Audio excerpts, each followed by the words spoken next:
Bajo and sol q quemaba y and vinto q azotoba, en los vastas estepas de mediados del ciclo tres. Se estoba follando el podemos temable q el mundo llamas había conocido. No era el poder de los grandes ciudades o los bibliotecas llenas de sabiduría. Era un poder nomada, crudo y directo, montado a caballo, el imperio mongol. Todo comenzó con un hombre, Temujin, a quien el mundo conocería como Genghis Khan, con un genio militar sin igual, una disciplina de hero y una promesa de victoria o muerte. Unificó a los tribus dispersos de la estepa. Les dio un propósito común, conquista. Y vaya si lo hicieron. Sus tácticas eran sencillas pero devastadoras. Movilidad absoluta, lluvias de flechas y el golpe final de la caballería pesada.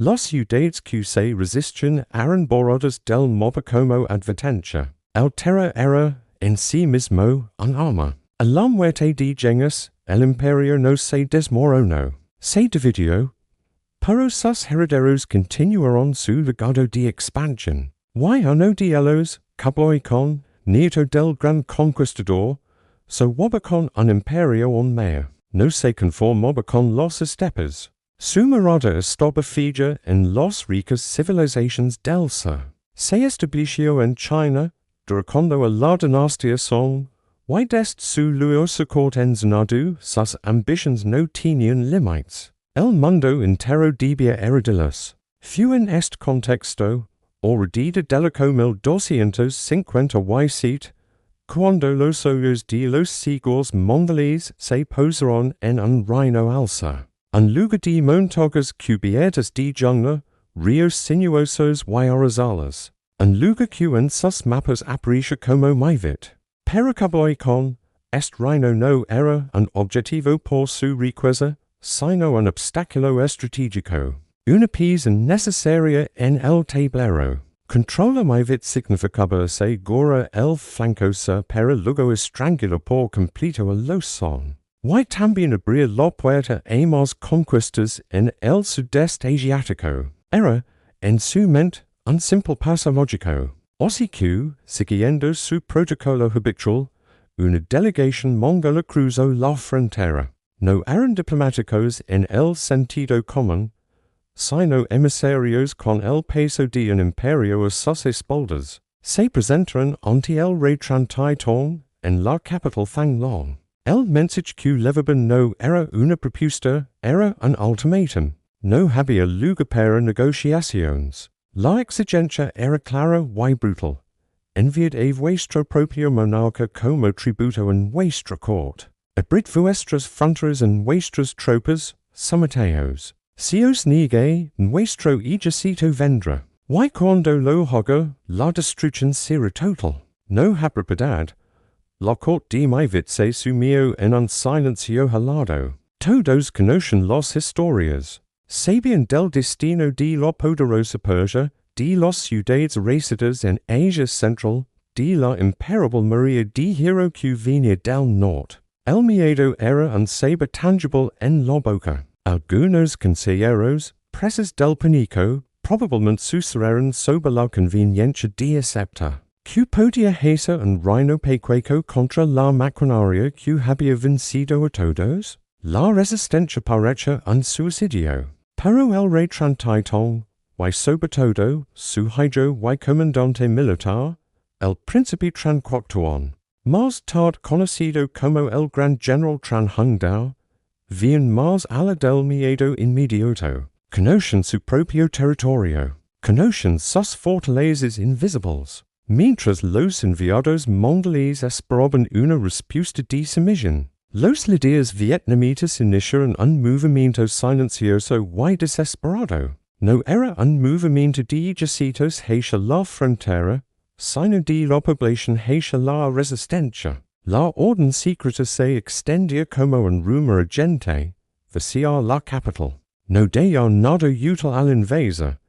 Fue una decisión desgarradora. Implicaba abandonar hogares, templos, los mercados llenos de vida de Fanglong. Implicaba confiar en que lo que se perdía podría recuperarse después, si is que había undispus. Los ciudadanos con el corazón encogido escondieron sus objetos de valor enarraron sus granos de arroz y cargando con sus ancianos y niños se deslizaron hacia las aldeas remotas hacia las tierras altas boscosas hacia los intrincados deltas de los ríos. La ciudad, la joya del reino, se preparaba para convertirse en una trampa vacha. Mientras el pueblo se movía, los soldados no se quedaron quietos, pero no se agruparon para una gran batalla. Su trabajo era más sigiloso y crucial. Quemaron los almacenes de grano que no podían mover, envenenaron pozos en los caminos principales,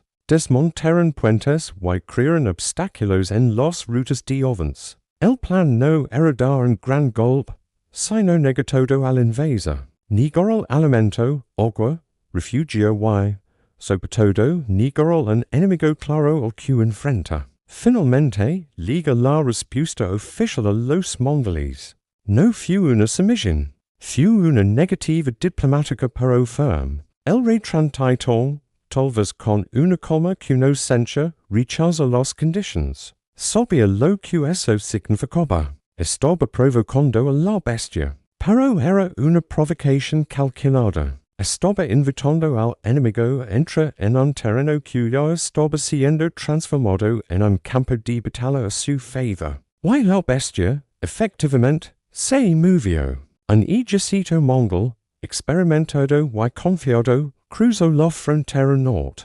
Estaba comandado por un general veterano, Urian Kadai, acompañado de tropas de élite.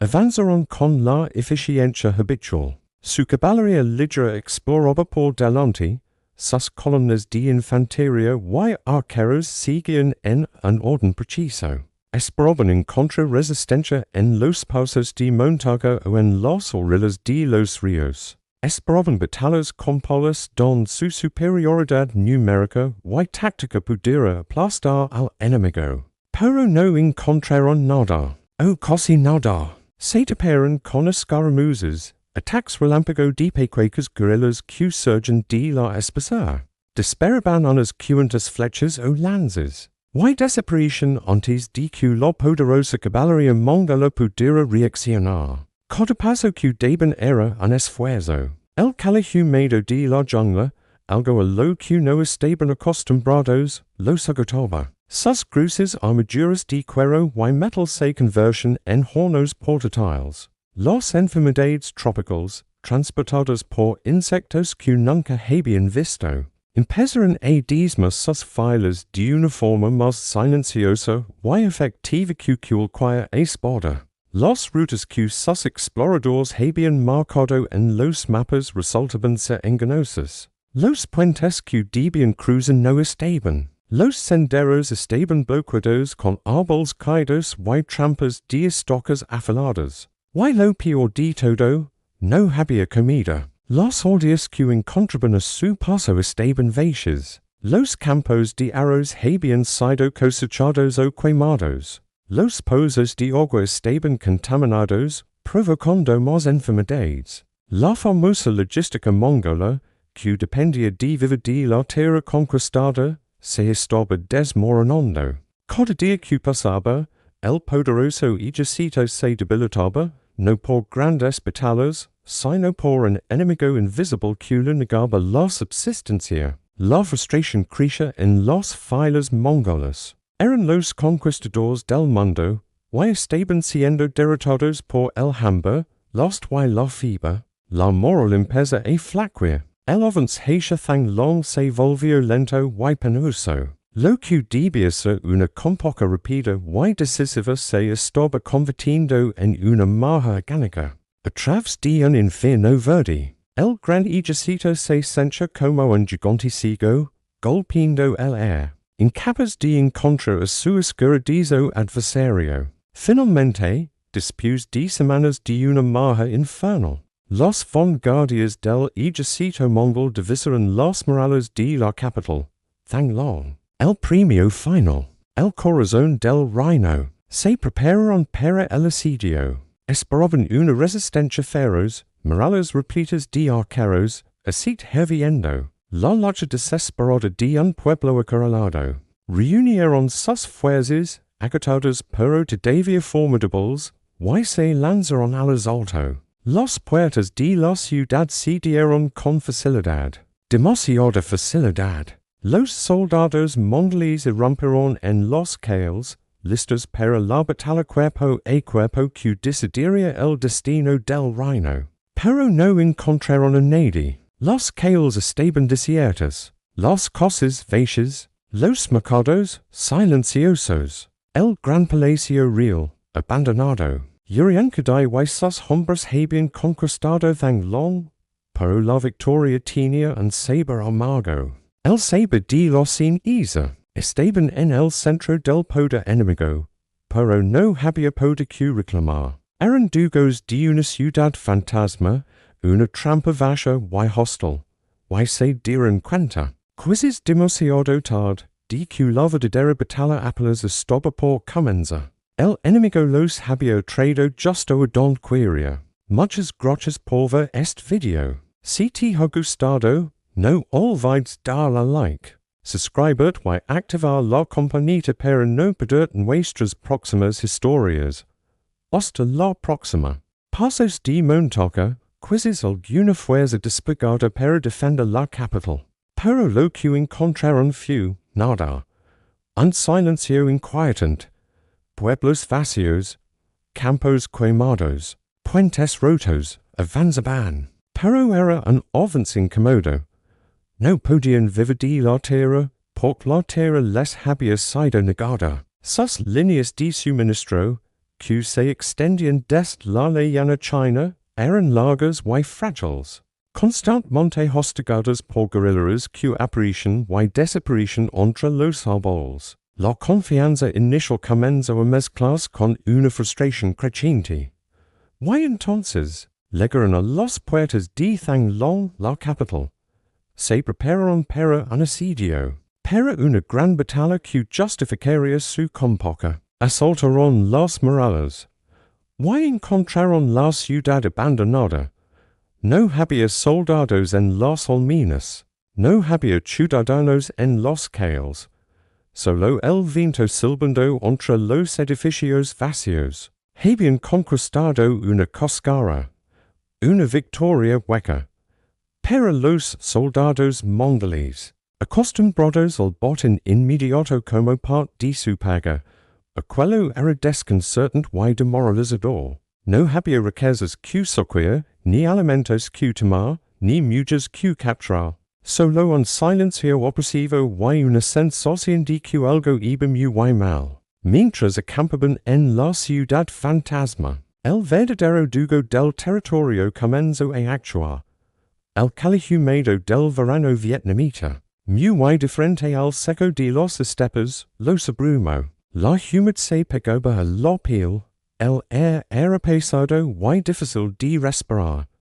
Pronto, enfermedades contra las que no tenían defensas comenzaron a propagarse, fiebres, disentería, infecciones por las picaduras de insectos en un entorno pantanoso. El poderoso ejército, imbatable en campo abierto, se encontraba de repente atrapado en una pesadilla. Tenían hambre, estaban enfermos, y un enemigo invisible los acosaba día y noche. Pequeños grupos de guerrillas vietnamitas, conocedores de cada sendero, atacaban sus puestos de avanzada el amparo de la oscuridad, cultivaban a soldados que se aliaban para buscar agua o comida, y luego se esfumaban en la espesura. Cada día que pasaba en esa tierra extraña y hostil los debilitaba un poco más. Uriankadai, el general mongol, era un hombre práctico. Comprendió que continua allí, persiguiendo fantasmas en la jungla mientras sus hombres morían de enfermedad, era una locura. No había gloria que ganar, solo más badges. Así que, tras ocupar una capital vacía durante apenas unos días, tomó la única decisión sensata, ordenó la retirada, daría la vuelta y llevaría a sus tropas de vuelta al norte, a territorio seguro y conocido. Fue una retirada ordenada, Pero fu una retirada al fin. Y para los vietnamitas, que observaban dest sus escondites, a qual fu el primereo de esperanza. Habían enfrentado al coloso, no con una espada, sino con una estrategia. Habían usado su territorio como un escudo y como un arma. Y, por primera vez, el coloso había dado un paso atrás. Esta primera invasión en 1258. No fu el final. Solo fu el primer acto de un conflicto más largo. Cablai con no olvidaria la afrenta. Pero los líderes de Maivet, especialmente el joven y brillante Tran Hung Dao, habían aprendido una lección invaluable. Habían visto que el monstruo podía ser herido. Habían descubierto su arma secreta, la tierra misma. Y ahora tenían casi 30 años para prepararse, para perfeccionar la estrategia, por sabían, con una certeza sombría, que la tormenta del norte volvería. Y la próxima vez sería mucho más feroz. La retirada mongol de los Kales Vaches de Thanglong no fu celebrada con grandes festins en Maivet. No hubo una sensación de victoria completa, sino más bien el alivio tenso, de quien ha esquivado un golpe mortal por muy poco. En el Palacio Real, ahora repoblado, el ambiente era de reflexión grave. El rey Tran Tai Tong y, sobre todo, su sobrino el comandante Tran Hung Dao, sabían que lo que habían enfrentado era solo una vanzadilla, un dado tentativo del gigante. Cablai con no aceptaría esa humiliación. Volvería.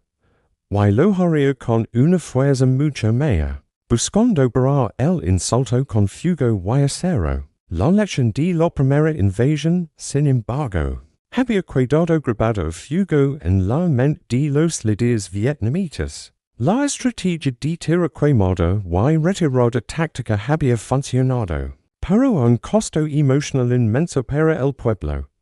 Había que perfeccionarla. Había que preparar no solo al ejército, sino a toda la nación.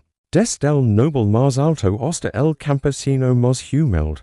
Para una guerra de supervivencia. Así comenzó un periodo de preparación meticulosa y sin descanso que se extendía por cositas. Décadas, Tran Hung Dao se convirtió en el alma de esta preparación. Era un hombre que inspiraba una lealtad feroz. No solo era un estratega brillante, sino que comprendía el corazón de su gente. Sabía que una fuerza invasora podía tomar ciudades, pero no podría gobernar si no quebraba el espíritu de la población. Su primera gran acción fue unir al reino en una jugada política sin precedentes. Organizó el matrimonio de la princesa real con un miembro de la poderosa familia noble, que tenía antiguas rencillas con los Tran. Soldó las divisiones internas con lazos de sangre, creando un frente unido. No podía haber disidencias cuando el enemigo llamara a la puerta. Luego, se dirigió a sus tropas y, por extensión, a todo el pueblo, con un documento que sería recordado por siglos. La proclamó a los oficiales y soldados. No estaba lleno de tecnicismos militares, sino de pasión y razones simples para lucrar. Hablaba de la lealtad al rey, del amor por la tierra de los ancestros, de la obligación de proteger a las familias. Antes de que ligue el enemigo, escribió, debemos estar tranquilos como un gato a la espera del ratón. Pero cuando liga, todos debemos ser como un padre que corre a salvar a su hijo del fuego. Sus palabras convirtieron una posible guerra defensiva en una causa sagrada, en un deber de cada persona. Mientras el espíritu se fortalece, el territorio se transformaba físicamente en una fortaleza. Tran Hung Dao ordenó la construcción y mejora de una red de ciudadelas y fortines en lugares estratégicos, especialmente en la región del río Bac Dang, una ruta fluvial clave para cualquier invasión que viniera del norte. Para estas fortifications no estaban pensadas para resistir largos asedios. Eran trampas, puntos de ancla para hostigar, y dagastar. La verdadera defensa estaba en el paisage mismo. Se reclutó y entrenó de manera intensiva a la milicia popular. Estos no eran soldados de línea profesionales, sino campesinos, pescadores y leñadores. Su entrenamiento no se centraba en formaciones de batalla campal, sino en las tácticas de la sombra, el arte de la emboscada, el conocimiento de los senderos secretos, el uso de trampas camufladas. Se les enseñó y clavar estacas afiladas en pozos cubiertos de joyas, y tender cuerdas para derribar jinetes en los caminos estrechos, a moverse en completo silencio por la jungla. Cada aldea se convirtió en una unidad de resistencia potencial. Cada ciudadano en un informante o un guerrillero. El general estudió también los hábitos de su enemigo. Sabía que los Mongoles dependían de su caballería y de sus poderosas máquinas de asedio traídas desde China. También sabía que su punto débil era la logística. Un ejército tan enorme necesitaba una cantidad monstruosa de comida y forage para sus caballos. Y allí, en el corazón húmedo y complejo de Jivayat, era don Tren Hong Dao ponía asfixiarlos. Mientras tanto, al norte, Kublai Khan había consolidado su poder. Había derrocado por completo a la dinastía Song, y se había proclamado emperador de China, fundando la dinastía Yuan. Su imperio era ahora más poderoso y rico que nunca. El pequeño reino que se había atrevido a decirlo no, era una espina en su costado, un desafío intolerable a su autoridad universal. En 1285, decidió acabar con el asunto de una vez por todas. No enviaría un ejército, sino dos. Un enorme forcejeo de más de medio millón de hombres, según las crónicas de la época, aunque las cifras reales probablemente fueron menores, pero eran así aplastantes. La estrategia mongol era simple y abrumadora. Una pinza gigante. Un ejército, comandado por el propio hijo de Kublai, el príncipe Togan, avanzaría por tierra desde el norte, a través de los pasos de montana.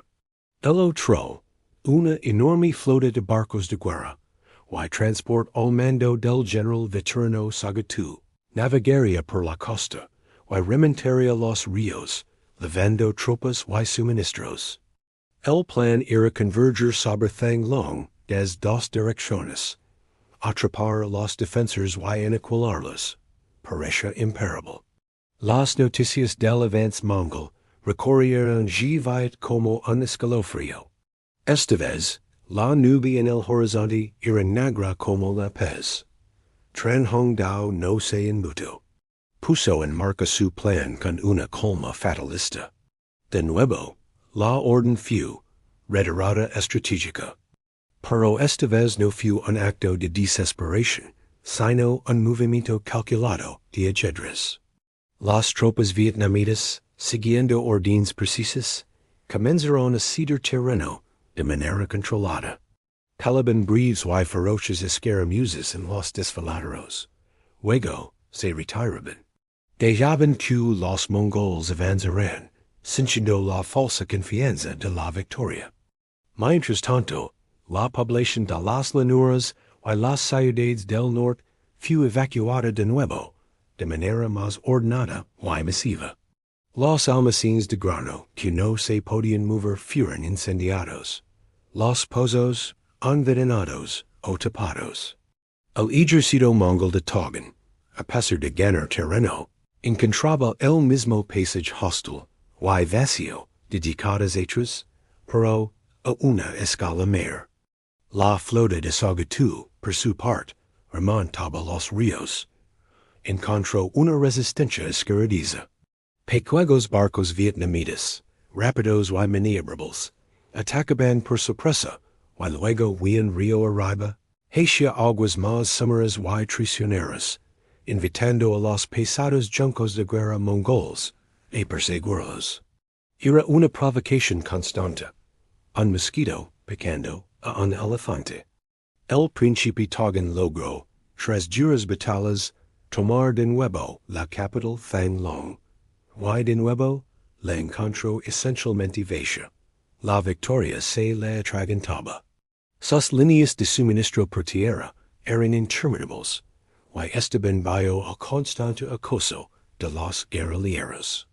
La jungla a ambos lados de los caminos hervía de peligros invisibles. Los ataques eran breves, brutales y desorientadores. Un grupo de soldados que se aliaba a buscar agua no regresaba. Una patrulla de caballería caía en una fosa llena de estacas. El cansancio y la enfermedad comenzaron a hacermela otra vez. Mientras Togan estaba atrapado en la trampa de Thang Long, Tran Hung Dao concentró su atención en el otro brazo de la pinza, la fuerza de Sagatu. Sabía que debía romperla para evitar la convergencia.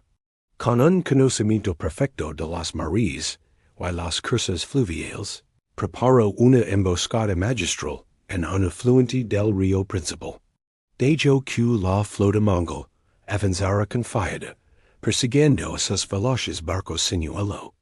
Cuando la Maria comenzó a bailar, el panorama cambió de repente. Los grandes barcos mongoles con sus cascos profundos empezaron a calar en bancos de arena, y lo que era peor en hileras de estacas de madera afilados que los vietnamitas habían clavado en secreto en el lecho del río durante la marea alta. Atrapados y inmóviles, los juncos se convirtieron en jolas de madera flotante. Des los orillas, ahora expuestos, miles de arqueros y lanzas vietnamitas, escondidos hasta ese momento, surgieron como una llama, lluvias de flechas y jabalinas incendiarias, cayeron sobre los barcos atrapados, los soldados mongoles, marineros incomodos en un elemento que no era el suyo, fueron masacrados.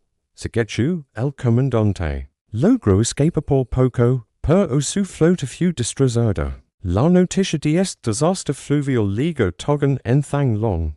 Fue el golpe decisivo. Sin los refuerzos y suministros de la flota, con su ejército diezmado por la enfermedad y el hostigamiento constante, rodeado por un enemigo invisible que controlaba absolutamente el terreno. Su situación era desesperada. La gran pinza mongol se había quebrado. La única opción era una retirada total y apresurada para salvar lo que quedaba de su ejército. Así, en 1285, la segunda gran invasión terminó también en un fracaso estrepitoso para los mongoles. Habían empleado una fuerza colosal, una estrategia de dos frentes, y sin embargo, habían sido derrotados de nuevo no por una gran batalla en campo abierto, sino por la estrategia paciente, la tierra hostil y la voluntad inquebrantable de un pueblo que se negaba a ser conquistado. Tran Hung Dao había perfeccionado el arte de la defensa asimétrica, pero como con el emperador del mundo no podía, no iba a aceptarlo. La era ahora sería monumental. El próximo enfrentamiento sería el definitivo. Y todos en Mivit lo sabían. Se respira, pero no hubo paz. Solo la tregua tensa antes de la tormenta final. El silencio que siguió a la segunda retirada mongol fue más profundo que el primero. En la corte de Cablaicon, en la esplendida ciudad de Dadu, la noticia no fue recibida con rabia, sino con una incredulidad helada. Dos veces el pequeño reino de la jungla. Y los ríos había humillado al ejército más poderoso de la tierra. Pero Kublai, ya un anciano pero con la voluntad de acero de su lineage. Esto iba más allá de una derrota militar. Era un desafío existencial a su autoridad. A la idea misma de que el cielo había destinado a los mongoles a gobernar el mundo entero. Maivit se había convertido en una obsesión, en una monca que debía ser lavado cualquier costo. Los preparativos en el norte esta vez no tuvieron prisas, fueron metódicos, exhaustivos y escalofriantes. Cabloy no escatimó en nada. Reunió a veteranos de sus campos en China, e guerreros de los estepes, e ingenieros expertos en máquinas de asedio, y una flota aún más grande que la anterior. Los barcos se construyeron por centenares en los astilleros del sur de China. Se acumularon montajes de grano, armaduras y armas. El objetivo ya no era solo la sumisión. El objetivo, se rumoreaba en susurros sombríos, era la aniquilación pura. Un castigo ejemplar que resonaría en todos los reinos que usaron a la vista. El Eco 1287 marcó el inicio de esta última y terrible compoca. Frente a esta amenaza sin precedentes, en Maivit no hubo pánico, sino una determinación fúnebre. La gente había pasado por esto antes. Habían visto que el plan funcionaba. Pero también sabían que el enemigo vendría con lechones aprendidos, con más fuerza, con más de venganza. El rey tran non torn, ahora en el trono, y el yo legendario general tran hungdao. De caballos canosos pero con la mente más aguda que nunca, convocaron un consejo de guerra. La situación era crítica. La estrategia de tiraquemada y desgaste era buena. Pero el país tenía sus límites. La economía estaba exhausta tras décadas de guerra. La población, siempre en movimiento, sufría. No podían repetir simplemente lo mismo y esperar un milagro. Fue en este consejo donde un oficial de nombre Trancandu expuso una idea orders casi suicida. Sabían que la flota mongol era el pilot de la invasión. Transportando la mayor parte de los víveres y refuerzos, si podemos cortar este cordón umbilical. Dijo, el ejército entero, por grande que se morirá de hambre antes de poder hacer nada. Pero como cortarlo? La flota enemiga era inmensa y estaría bien protegida. Atacarla de frente era imposible. Tran Hundao escuchó. Y en sus oídos se incendia la chispa de un plan maestro. No atacarían la flota principal directamente. Atacarían su razón de ser. Ordenó una movilización total aún más radical. Esta vez, no solo se evacuarían las ciudades y los campos. Se debía esconder o destruir absolutamente todo rastro de alimento en todo el territorio. Por el que avanzarían los mongoles. Nada de granos escondidos en cuevas accesibles. Nada de ganado perdido. Era una apuesta desesperada. Hambre al invasor de manera total, pero también arriesgarse pasa. Hambre a los mismos. La otra parte del plan era más secreta y delicada. Enviaron emisarios y pequeños grupos de comandos e infiltros en la retaguardia enemiga. En las zonas costeras donde la flota mongol podría intentar establecer bases de suministro. Su misión era sabotear, cualquier depósito que los mongoles pudieran capturar, y espiar.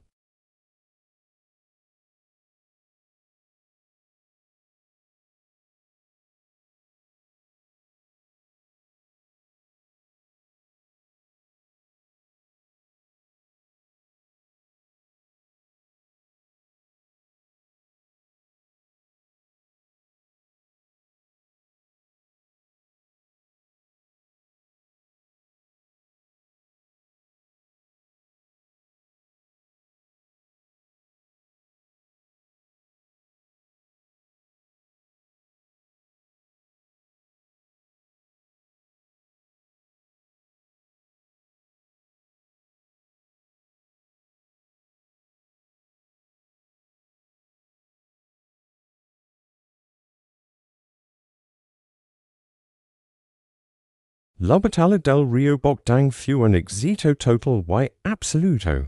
La flota de suministros mongola fue aniquilada. Los viveres que debian alimenta al ejército de togan durante meses. Se hundieron en el fango del río ardiendo en la superficie. La noticia. Cuando liga e oídos del príncipe togan tierra adentro, tuvo el efecto de una lanza en el corazón. Su enorme ejército, ahora atrapado en un territorio extrago y hostil, sin esperanza de recibir comida ni refuerzos por mar, estaba condenado. Alhambra, la verdadera y antigua alma de mi vida. Choraria su pupa sobre ellos, la derrota ya no era una posibilidad, era una sentencia. Y la retirada, esta vez, sería una pesadilla de lo que pocos saldrían vivos. La noticia del desastre en el río Bogdan viajó más rápido que cualquier jinete. Liga las filas del príncipe togan no como un rumor, sino como un golpe físico, un frío que se apoderó de los entrañas de cada soldado y oficial. El plan maestro se había desmoronado. Aquella inmensa flota de barcos de grano, la seguridad de su compoca, la columna vertebral de su ejército ya no existía. Estaba en el fondo del río, comida por el lodo y los lamas. La victoria en tan long, una vez más. Era un espejismo. No habían conquistado nada. Solo ocupaban un tramo más largo de un territorio que les era profundamente hostil y que, ahora, no les daría ni un grano de arroz. En el campamento mongol, la confianza se quebró de repente. No hubo gritos ni pánico abierto al principio, solo un silencio pesado, cargado de entendimiento. Los veteranos miraban las caras de los más jóvenes. Los oficiales intercambiaban miradas que decían todos sin palabras. Sin comida, un ejército. Por grande que sea, deja de ser un ejército. Se convierte en una multitud hambrienta y desesperada. Y el hambre no. Conoce la disciplina. Togan, el comandante, se enfrentaba a una decisión imposible. Avanza más al sur en busca de una batalla decisiva era un suicidio. Cada paso los adentraría más en la trampa. Lejos de cualquier possible escape. Quedarse en tan longo en cualquier otra posición fija. Significaba esperar que el hambre hiciera su trabajo lento y mortal. Solo quedaba una opción, la retirada. Pero no una retirada ordenada para reagruparse. Esta sería una huida. Una carrera desesperada hacia el norte, hacia la frontera, hacia la seguridad de territorio controlado por los mongoles. Tenían que moverse, y rápido, antes de que la fuerza se les acabara por completo. Así comenzó lo que los vietnamitas recordarían como la cosa. El ejército mongol, escaloso que había marcado con tanto orgullo, dio media vuelta. Abandonaron sus campamentos. Quemaron lo que no podían cargar para que no cayera en manos del enemigo. Y emprendieron la marcha hacia atrás. Pero esta vez, no había una retaguardia segura. Cada paso del camino por el que habían venido ahora estaba vigilado por un enemigo, que conoce el terreno como la palma de su mano. Tranhung Dao, desde su escondite, recibió las noticias del comienzo de la retirada. No ordenó un ataque frontal masivo.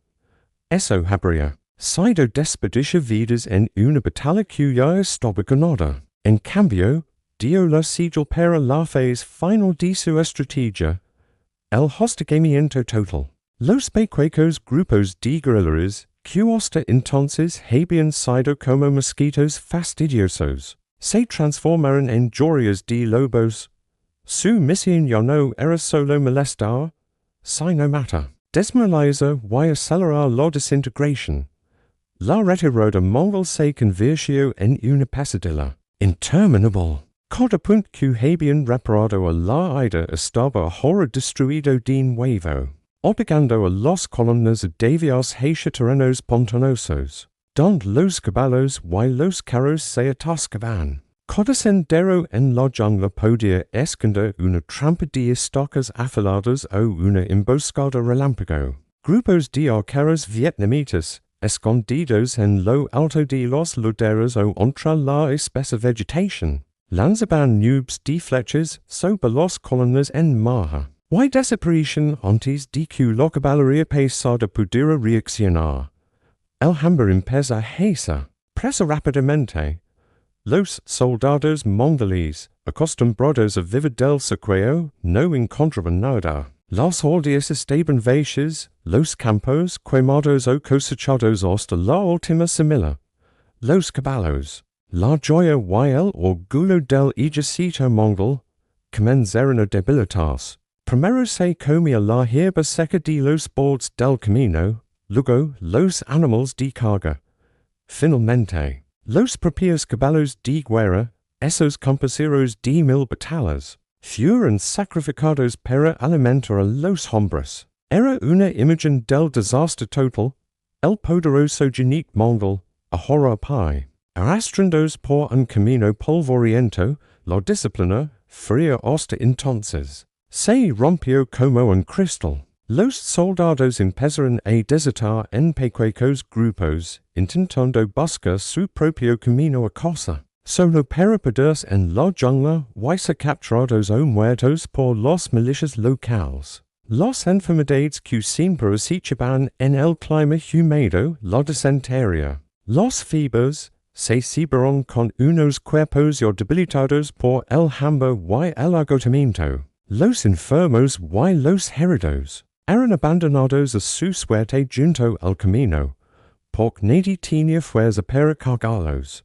Tocan y sus guardias personales. Los de mayor equipo y los últimos en recibir los rachones menguantes. Intentaban mantener algo de orden en el núcleo central del ejército. Pero era como intenta contener el agua con las manos, a su alrededor, el ejército se desintegraba. Lo que había sido una máquina de guerra era ahora una procesión de fantasmas, de hombres con los ojos hundidos y las ropas hechas girones, arrastrando los pies hacia un norte que parece cada vez más lejano. Entonces, Tranjundao decidió que era el momento del golpe final, de cerrar la trampa.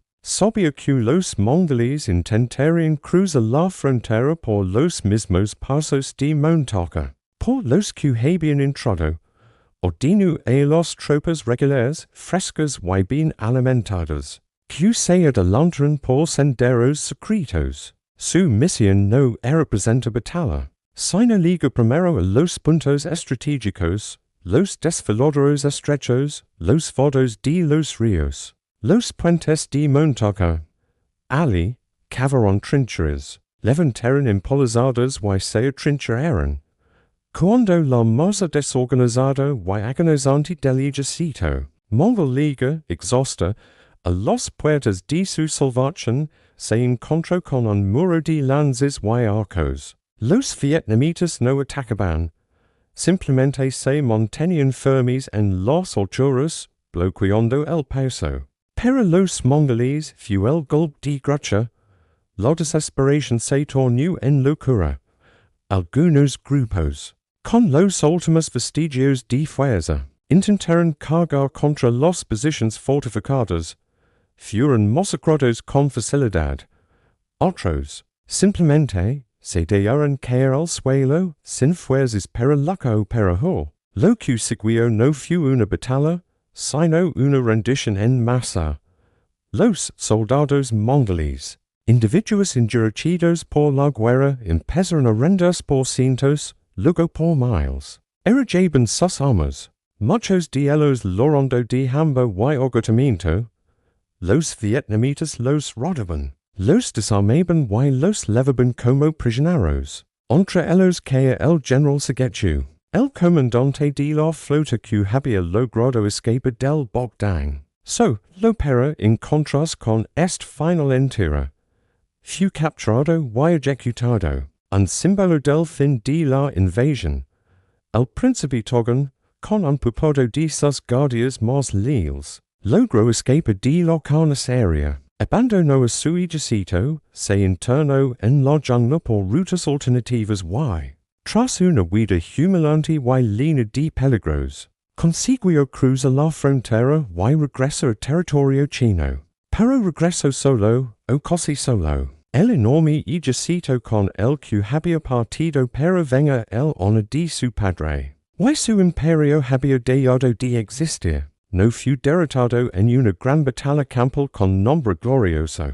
Fue descompuesto, consumido y aniquilado por el territorio mismo. Por la estrategia de la paciencia y por el hambre. En Maivit, la noticia de la victoria total se extendía como un fuego alegre. De los junglas y los montagas, de los escondites en los deltas. La población comenzó a regresar a sus aldeas y a su capital. No regresaban a ciudades en ruinas, porque no se había lucado en ellas. Regresaban a sus hogares, que habían protegido al no defenderlos de la manera convencional. Habían ganado al negar la batalla que el enemigo quería. Y al forzar una guerra que solo ellos podían ganar. Tran Hung Dao, el viejo general, se convirtió en un símbolo viviente. Pero su mayor triunfo no fue una estatua. Fue ver a las familias reunidas. A los campesinos volver a arar los campos que habían quemado ellos mismos. La tierra había sido su arma, y ahora, de nuevo, sería su sustento.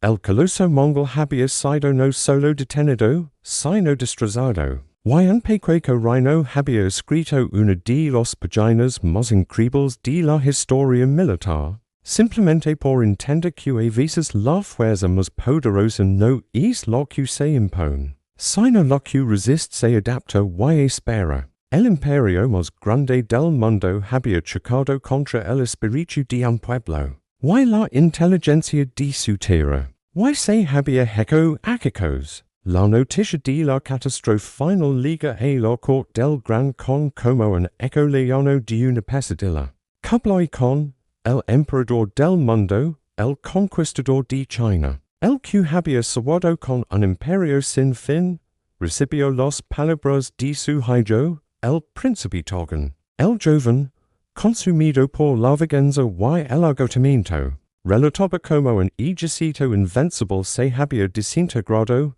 no ante un enemigo poderoso, sino ante la tierra misma, ante el hambre y la sombra. No hubo gritos de ira en el salón del trono, hubo un silencio más elocuente. Era el silencio del reconocimiento de un limite, algo rarísimo para un mongol. Por primera vez, tras décadas de expansión imparable, el imperio se había topado con un muro que no podía derribar ni rodear. Un muro vivo, hecho de jungla, de ríos traicioneros y de la voluntad indomable de un pueblo. En Maivit, la victoria no se celebra con grandes fiestas de borrachera y de saqueo. Como habría hecho un ejército invasor. La celebración fue distinta, más profunda. Era el alivio inmenso de un pueblo que había cargado sobre sus espaldas, durante 30 años. El peso constante de una amenaza de aniquilación. Primero, vinieron las lágrimas. Lágrimas por los padres, hijos y hermanos que no habían sobrevivido a las escaramuzas, a las enfermedades o a las penalidades de la evacuación. Luego, vino el regreso. Lentamente, las familias salieron de sus escondites en los montagas y los bosques. Caminaron de vuelta a sus aldeas, a sus arrozales quemados, a sus casas vacías. No encontraron ruinas, porque la guerra no se había librado allí. Encontraron silencio y tierra por trabajar. Y en este trabajo, en el simple acto de reconstruir su vida normal, estaba la verdadera victoria. El rey Tran non ton, un hombre más inclinado a la espiritualidad que a la guerra, hizo algo extraordinario. En lugar de llenas de orgullo y busca venganza, buscó la paz. Una paz duradera. Comprendió que la fuerza de su reino no estaba en su capacidad para invadir, sino en su capacidad para ser invencibilísimo en su propia casa. Ossiq, unos ecos dispus de lo batalla del Bogdang, envia emissarios al norte.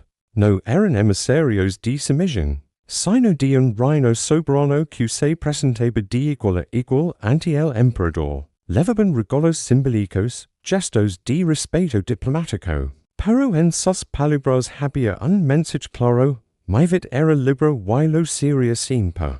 Kublai Khan, viejo y cansado, enfrentado a revueltas en otras partes de su vasto y difícil de controlar imperio, aceptó lo inevitable, aceptó los regalos. Reconoció de facto la independencia del reino que había derrotado a sus mayores ejercicios. Fue un acto de pragmatismo puro. La espina ya no merecía más sangre. La lección, aunque amarga, estaba aprendida. Mientras los diplomáticos hablaban, la leyenda del general Tran Hung Dao crecía entre su pueblo. El hombre que había sido el cerebro o el corazón de la resistencia se negó a cualquier gran honor o riqueza. Se retiró de la vida pública a sus tierras, pero antes de irse, el rey le pidió en último servicio. Le pidió que resumiera, para las generaciones futuras, la esencia de lo que los había salvado. El viejo general tomó papel y escribió. No escribió un manual de tácticas complejas. Escribió algo más simple y más profundo. El manual de estrategia militar para la defensa de la patria. Sus palabras no hablaban de cómo formar ejércitos, sino de cómo ser un pueblo.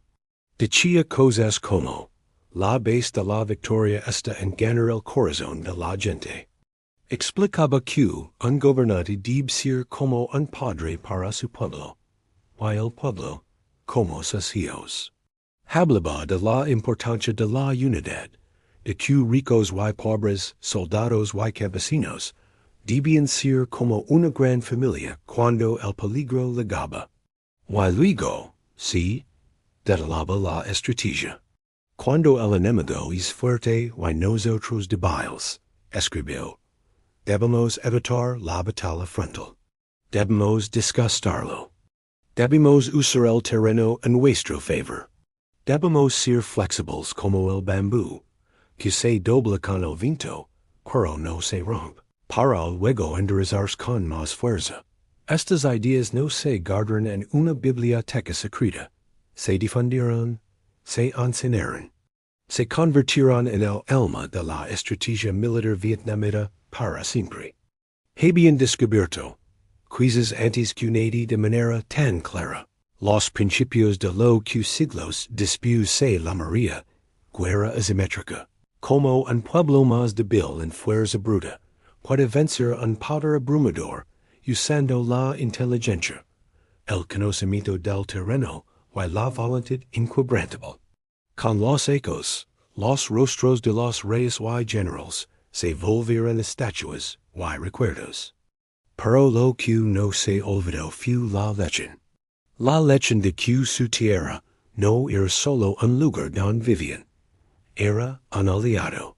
El calor y la lluvia no eran inconvenientes, eran soldados. Los ríos no eran solo agua, eran caminos y trampas. La jungla no era un obstáculo, era un muro y un escudo. Y el pueblo, cuando está unido y comprende esto, se vuelve imbatible en su propia casa. Esta historia no terminó en el siglo XIII. Y esa misma estrategia, ese mismo espíritu, se repitió una y otra vez en la larga historia de Vietnam. Siglos más tarde, cuando otros imperios poderosos volvieron a mirar hacia esas tierras, se encontraron con el mismo fantasía.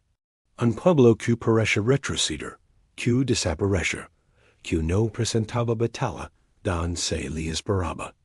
Y que, de la nada, hacía surgir una resistencia feroz, desgastadora, que convertía cada avance en una pesadilla logística, y cada ocupación en un costo insoportable. La victoria contra los Mongoles no fue, entonces, un simple hecho histórico. Few la fundación y una identidad. Few la prueba viviente de que la fuerza no lo es to do. Que un pueblo decidido, que conoce y ama su tierra, puede encontrar en ella las herramientas para defender su libertad. El arma secreta de Vietnam nunca fueron espadas mágicas o tecnologías ocultas. Su arma secreta fue una idea poderosa, que la patria misma, con sus montañas, sus ríos, su clima y su pueblo unido, es la fortaleza más grande que puede existir. Y esa idea nacida del ingenio de Tran Hung Dao y del sacrificio de toda una nación es un legado que sigue vivo recordando. Al mundo que, a veces el gigante más feroz, puede ser derrotado no con un golpe más fuerte sino con una resistencia más inteligente y más profunda.